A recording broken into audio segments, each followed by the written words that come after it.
বিগত 17 বছর কেউ ভোট দিতে পারেনি, দিনের ভোট রাতে হয়ে গিয়েছে। তোমরা অনেকেই জানো, অনেকেই জানো না, অনেকেই বুঝো, অনেকেই বুঝোনি, কারণ বয়স তোমাদের অনেকের কম।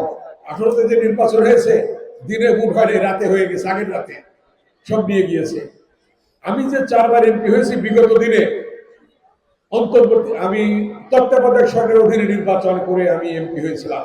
এবার অন্তর্বর্তীকালীন সরকারের অধীনে নির্বাচন হয়েছে, আমি এমপি হয়েছি, 5 বার এমপি হয়েছি জনগণের ভোটে।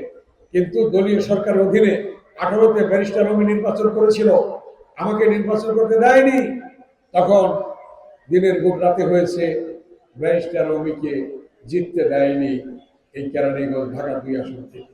অতএব এই জন্যই জনগণের ভোটাধিকার প্রতিষ্ঠার জন্য আজকে ছাত্র জনতা রক্ত দিয়েছে। এই কেরানীগঞ্জের সন্তান শহীদ রিয়াজ শহীদ হয়েছে এই আন্দোলন করতে গিয়ে, আমরা তাকে স্মরণ করি, এবং ছাত্র জনতার আন্দোলনে যারা শহীদ হয়েছে তাদেরকে আমরা আজকে স্মরণ করি। তোমাদের মধ্যে প্রতিভা আছে, এর প্রতিভার বিকাশ করাতে হবে। এখানে কিন্তু আজকে মেধাবীদের মহামিলন হয়েছে, কথাটা ঠিক কিনা? মেধাবীদের মহামিলন হয়েছে আজকে এখানে।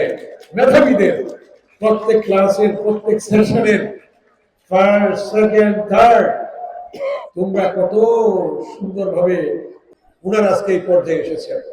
ঠিক তোমরাও লেখাপড়া করে ভবিষ্যতে বিসিএস দেবে, তার মধ্য দিয়ে বড় সরকারি কর্মকর্তা হবে, কেউ রাজনীতিবিদ হবে, কেউ এ দেশ পরিচালনা করবে, দায়িত্ব নেবে, তোমাদের মধ্য থেকেই আসবে এটা। এই যে আজকে আমাদের একজন মাধ্যমিক শিক্ষক সাহেব বললেন ছাত্রীর সংখ্যা বেশি কেন, বেগম খালেদা জিয়া যখন দেখলেন যে মহিলারা পিছিয়ে যাচ্ছে লেখাপড়ার দিক দিয়ে, তখন তিনি উপবৃত্তি শুরু করেন ছাত্রীদের দিয়ে। মনে আছে তোমাদের?